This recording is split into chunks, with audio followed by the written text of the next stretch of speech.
Hello students. आज आज की इस लेक्चर में हम लोग डिस्कस करेंगे ह्यूमन ब्रेन के बारे में। जैसा कि हम लोग नर्वस सिस्टम का क्लासिफिकेशन पढ़ रहे थे और क्लासिफिकेशन पूरा कंप्लीट था और इसमें सिर्फ और सिर्फ आपका ह्यूमन ब्रेन ही ऐसा टॉपिक है जो बचा हुआ था। तो ह्यूमन ब्रेन हमें पहले ही से पता है कि जो हम लोग सेंट्रल नर्वस सिस्टम के बारे में पढ़े थे, CNS, अगर आपको याद हो क्लासिफिकेशन, तो CNS में हम लोगों ने सबसे पहले पढ़ा था कि CNS जो है वो ब्रेन और स्पाइनल कॉर्ड दोनों का मिलके बना हुआ है। तो अगर हम इनके स्ट्रक्चर को देखें तो ये हमारे ब्रेन जो है, अगर आप अभी इमेजिन करो, अपने आप के ऊपर इमेजिन करो कि जहाँ पे आपका ब्रेन प्रेजेंट है इस वक्त, वो आपके बॉडी के बिल्कुल सेंटर में है। ठीक है, तो ये ब्रेन हो गया और ये आपका स्पाइनल कॉर्ड हो गया। तो ये पोर्शन क्या कर रहा है कि मतलब ये पूरे मिड का पार्ट, ये अगर ये पूरी बॉडी है तो बॉडी के मिड वाला पार्ट आपका क्या है, ब्रेन और स्पाइनल कॉर्ड। और इसी वजह से ये किसके अंडर में होता है, सेंट्रल नर्वस सिस्टम के अंडर में। ओके, तो ये पूरा डायग्राम है आपका ब्रेन का और ह्यूमन ब्रेन इनमें कौन कौन से पार्ट्स होते हैं और ह्यूमन ब्रेन को कौन प्रोटेक्ट कर रहा है। तो सबसे पहले अगर हम डिस्कस करें ह्यूमन ब्रेन की जनरल सी चीज़, तो ह्यूमन ब्रेन जो है, इनका वेट अप्रॉक्स, इनका अगर आप नॉर्मल वेट देखो तो ये 1 kg से लेके 1.5 kg तक इनका अप्रॉक्स वेट होता है। ओके, ह्यूमन ब्रेन का ये वेट हो गया। और अगर हम अपनी पूरी बॉडी को देखो तो अप्रॉक्स हमारी पूरी बॉडी का 2% जो होता है वो ह्यूमन ब्रेन, ठीक है, वो कंटेन करता है 2% हमारी पूरी बॉडी का। तो ये ह्यूमन ब्रेन हो गया। और ह्यूमन ब्रेन का ये जो ह्यूमन ब्रेन को प्रोटेक्ट कर रहा है, अगर आप ये ग्रीन लाइन दिख रहा है आपको, ये ऊपर आउटर कवरिंग, ये आपका कुछ और नहीं, इसको हम क्या कहेंगे, स्कल या क्रेनियम। ओके, स्कल और क्रेनियम ही है जो आपके ब्रेन को क्या कर रहा है, प्रोटेक्ट कर रहा है। जैसे आपकी पूरी बॉडी में जो आपका स्केलेटल सिस्टम है, आपकी बॉडी में जो सारे बोन्स प्रेजेंट हैं, वो क्या करते हैं, आपके इंटरनल ऑर्गन्स को प्रोटेक्ट करते हैं। तो उसी तरह ब्रेन भी जो है, ये स्कल जो है वो भी किसको प्रोटेक्ट कर रहा है, ब्रेन को प्रोटेक्ट कर रहा है। अगर स्कल नहीं रहा तो ब्रेन इतना ज्यादा डेलिकेट ऑर्गन है कि ये तुरंत डैमेज हो जाए और तुरंत पर्सन की डेथ हो जाए। ठीक है, तो कहीं ना कहीं स्कल प्रोटेक्ट करता है।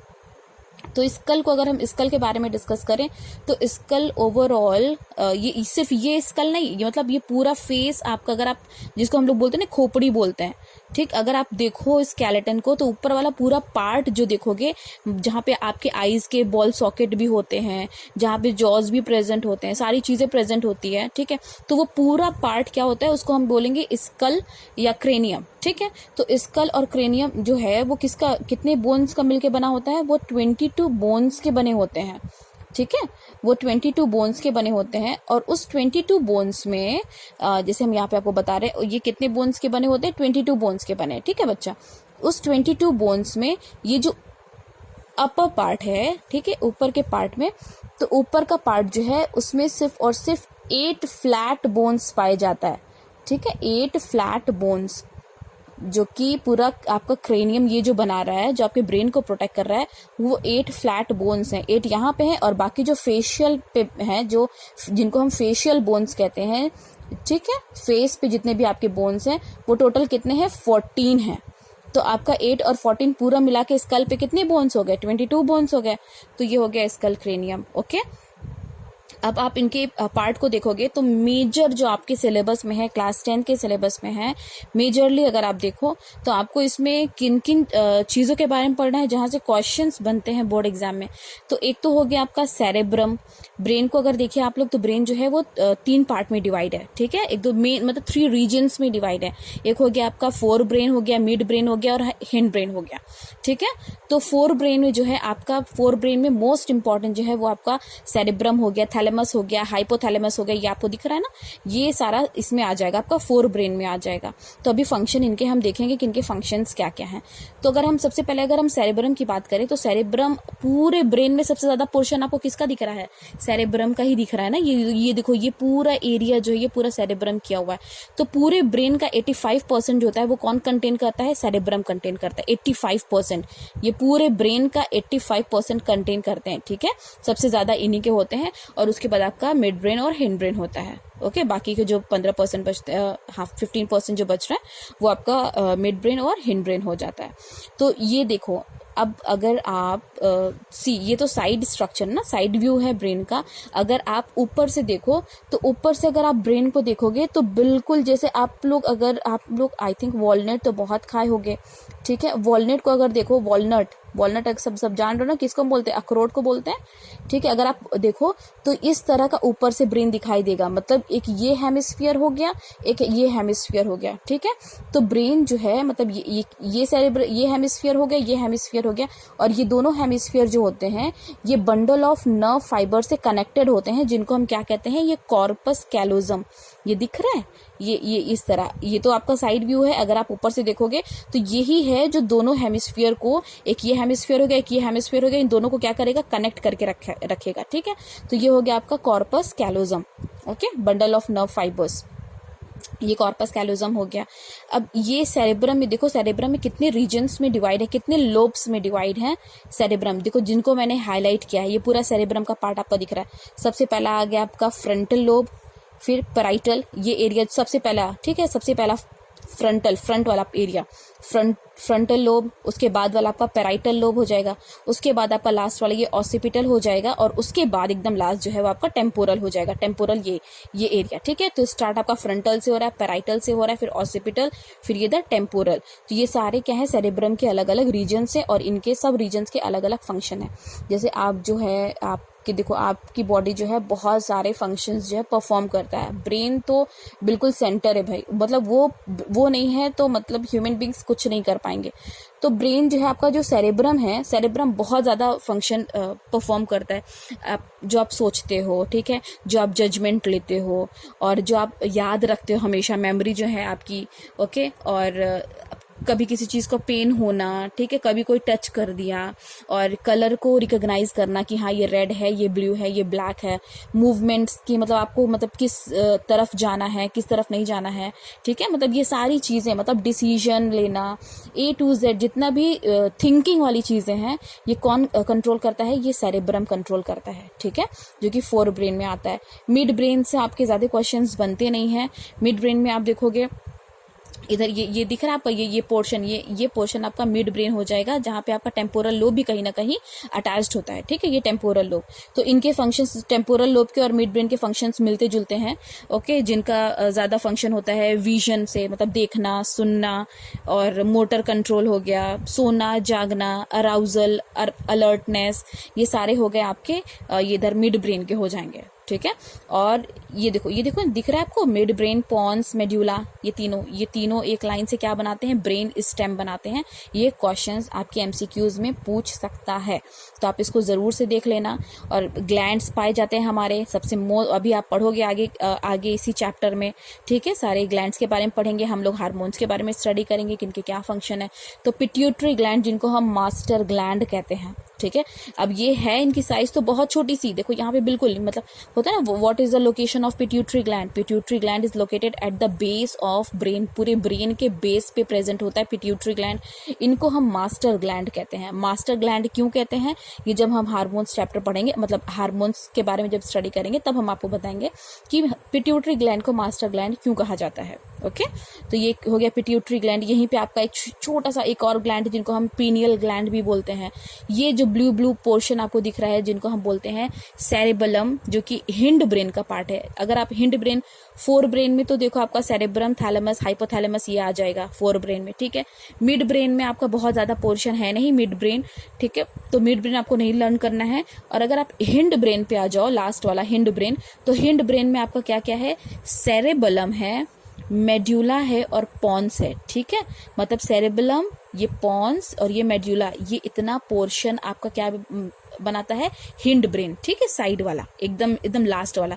ये पूरे फोर हो गए, ये वाला मिड हो गया, और ये वाला हिंड हो गया। तो हिंड में आपका क्या क्या हो जाएगा, आपका सेरेबलम हो जाएगा, पॉन्स हो जाएगा, और मेड्यूला।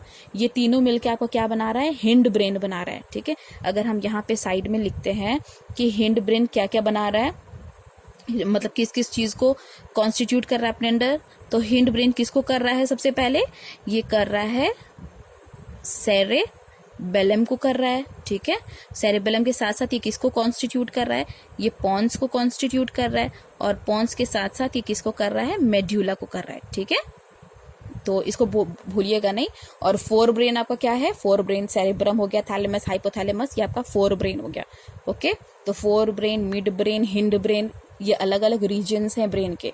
तो अगर सिर्फ और सिर्फ सेरेब्रम का पूछता है कि सेरेब्रम की फंक्शंस क्या हैं, तो सेरेब्रम भाई इतने लोब्स में डिवाइड है, और इनके फंक्शंस भी अभी हम नेक्स्ट पोर्शन में देखते हैं, नेक्स्ट पेज में। ओके, तो ये आई थिंक स्ट्रक्चर अभी आपको ब्रेन का क्लियर है कि ये सेरेब्रम हो गया, और दो हेमिस्फीयर को जो अटैच करते हैं उनको हम क्या बोलते हैं, कॉर्पस कैलोजम बोलते हैं, है ना। और ये जो हिंड ब्रेन में आपका आ रहा है, हिंड ब्रेन में क्या आ रहे हैं, सेरेबेलम आ रहे हैं, पॉन्स आ रहा है, मेड्यूला आ रहा है, ठीक है। और ये तो मिड वाला तो है ही मिड ब्रेन, ठीक। और पिट्यूटरी ग्लैंड कहाँ लोकेट हो रहे हैं, base of the brain. Okay, अब हम नेक्स्ट क्या बोलते हैं, नेक्स्ट पेज में आए अगर, तो नेक्स्ट पेज में यहाँ पे देखिए आपके सारे फंक्शंस लिखे हुए हैं। ये फोर ब्रेन हो गया, ये मिड ब्रेन हो गया, और ये हिंड ब्रेन हो गया।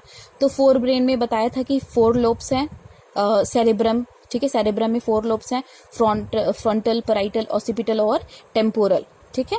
तो फ्रंटल के क्या क्या फंक्शन है, अब देखो ये सारे फंक्शन आप अलग अलग मत लिखना, अगर एग्जाम में आ गए तो आप अपना बिल्कुल टाइम के बारे में फिक्र नहीं की, और आप मतलब अलग अलग करके, ये आपके सिर्फ समझने के लिए हम बता रहे हैं कि इनके ये अलग अलग रीजन्स हैं, ठीक है। और ये बिल्कुल आप इससे कंफ्यूज नहीं होंगे। तो आप इसमें देखो जरा, फ्रंटल अगर आप देखोगे तो फ्रंटल में सबसे पहले देखिए आपको क्या है, प्रॉब्लम सॉल्विंग, मैथ सॉल्व करते हो, ठीक है। कोई भी घर में कोई प्रॉब्लम्स आती है, कोई भी सिचुएशंस ऐसे होती है जिनको आप बिल्कुल हैंडल नहीं कर पाते, उस वक्त भी कुछ ना कुछ डिसीजन आप निकाल पाते हो, तो वो हो गया आपका। जरूरी नहीं कि प्रॉब्लम सॉल्विंग सिर्फ मैथ से रिलेटेड है कि हाँ हम भाई मैथ सॉल्व करते हैं तो ये हमारा भाई हो गया ये प्रॉब्लम सॉल्विंग, मतलब किसी भी तरह का कोई प्रॉब्लम आया आप उसको सॉल्व कर लिए।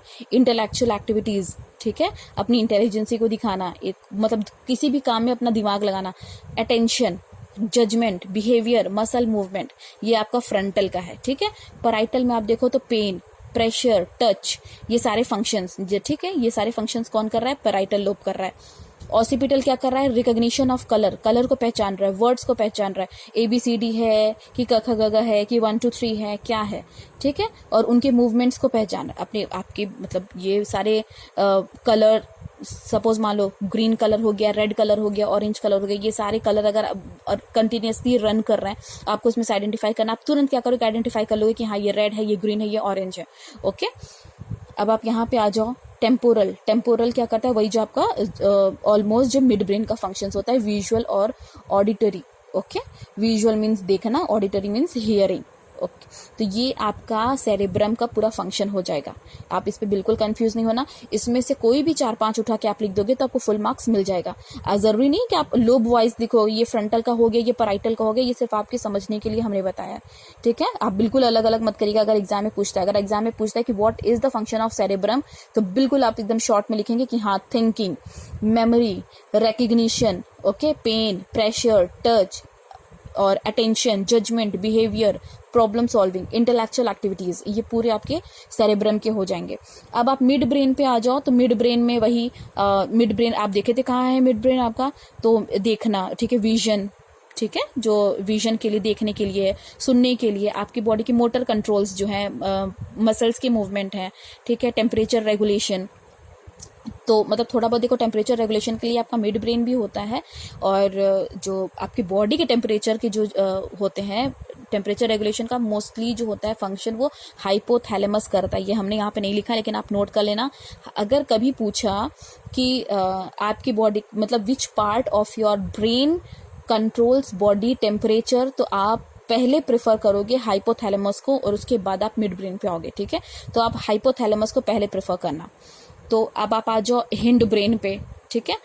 हिंड ब्रेन पे आप आ गए, तो हिंड ब्रेन पहले ही बताए थे कि ये सेरेबेलम, मेड्यूला और पॉन्स के बने हैं। तो सेरेबेलम क्या करता है, सपोज आप दौड़ते हैं, आप साइकिल चलाते हैं, आप बाइक चलाते हैं, ठीक है, और अगर सपोज मान लो एक बिल्कुल सा एक पतला सा रोड है और यहाँ पे भी पानी है, यहाँ पे भी पानी है और आपको बिल्कुल संभल के जाना है, तो उस वक्त आपके ब्रेन का कौन सा पार्ट जो है वो बिल्कुल एक्टिव होता है और आपको बिल्कुल बताता है कि हाँ आपको एकदम सीधे रास्ते पे जाना है, ना आपको लेफ्ट जाना है ना राइट जाना है। अगर हल्का सा भी डगमगाए तो आप गिर जाओगे, ठीक है। तो उस वक्त मतलब आपके बॉडी के बैलेंस को कौन मेंटेन करता है, आपके बॉडी के पोस्चर को कौन मेंटेन करता है, ये काम आपका क्या करता है, सेरेबेलम करता है, जो कि आपके हिंड ब्रेन का पार्ट है। ओके। अब मेड्यूला पे आप आ जाओ, तो मेड्यूला क्या बोले थे, ये सारी इनवॉलेंट्री एक्शंस, मतलब सारी क्या, मोस्टली इनवॉलेंट्री एक्शंस को कंट्रोल करता है। जैसे हो गया ब्लड प्रेशर, आपकी बीपी, या जो कि आपके कंट्रोल में नहीं है, वो कौन कंट्रोल कर रहा है, मेड्यूला कंट्रोल कर रहा है। सलाइवेशन, किसी भी चीज को देख के मुंह में सलाइवा आ जाना, कि आप सोचते नहीं हो कि हाँ चलो आज हम बिरयानी को देख रहे हैं, और या फिर हम मैगी को देख रहे हैं, या फिर पिज्जा को देख रहे हैं, चलो आ जाओ मेरे मुंह में सलाइवा आ जाओ, ऐसा नहीं है। ये आप सोच के अपने मुंह में सलाइवा नहीं लाते हो, ठीक है। ये ऑटोमेटिक इनवॉलेंट्री एक्शन है, और जो कि कौन कंट्रोल करता है, मेड्यूला कंट्रोल करता है। वॉमिटिंग, ठीक है। आप ऐसा नहीं कि हाँ आपकी अब आज तो भाई आज वॉमिटिंग वाला डे है, आज हमें वॉमिट करना है, ठीक है, ऐसा नहीं है। वॉमिटिंग आपको कभी भी कहीं भी हो जाता है। तो ये कौन कंट्रोल कर रहा है, ये मेड्यूला कंट्रोल कर रहा है, ओके। और जो लास्ट है आपका पॉन्स, और जो कि वो भी पॉन्स भी इनवॉलेंट्री एक्शंस को कंट्रोल करते हैं। देखिए ज्यादातर अगर देखा जाए तो सेरेब्रम एक ऐसा है जो कि वॉलेंट्री एक्शंस को कंट्रोल करता है, ठीक है। और सेरेब्रम के अलावा, मतलब फोर ब्रेन के अलावा जितने भी आपके हैं, चाहे वो मिड ब्रेन हो गया, चाहे वो हिंड ब्रेन हो गया, ये ज्यादातर आपके इनवॉलेंट्री एक्शंस को कंट्रोल करते हैं, ठीक है। हम पूरा नहीं बता रहे, लेकिन हाँ ऑलमोस्ट ये पूरे इनवॉलेंट्री एक्शंस को कर रहे हैं, और ये जो है ये आपके वॉलेंट्री एक्शंस को कर रहा है, ठीक। पॉन्स पे भी हम देखें तो ये क्या करता है, इनवॉलेंट्री एक्शंस को कंट्रोल कर रहे हैं, और साथ साथ में रेगुलेशन ऑफ रेस्पिरेशन, ठीक है, जो रेस्पिरेशन होता है, रेस्पिरेशन प्रोसेस, उनको रेगुलेट करते हैं, ठीक है। तो आई थिंक ये पार्ट क्लास 10 के हिसाब से, आपके बोर्ड के पर्पस के हिसाब से, आपके नॉलेज के हिसाब से ये ब्रेन के लिए बहुत सफिशिएंट नॉलेज है। आप अभी इनका डायग्राम बनाइए और इनके सारे नोट्स प्रिपेयर करिए, और जितने भी लेक्चर में पॉइंट्स बताई गई है, चाहे वो इनके वेट को लेके हो, चाहे वो बोन्स को लेके हो कि क्रेनियम और स्कल कितने बोन्स के मिलके बने हो, और या फिर ये सारे लोब्स को हो, तो आप ये सारी पॉइंट्स जो है अपने नोट्स में उसको लिखिए और उसको रिवाइज करिए। होप कि ये वीडियो आपको समझ में आया हो, और मिलते हैं नेक्स्ट वीडियो में। Till then take care, thank you.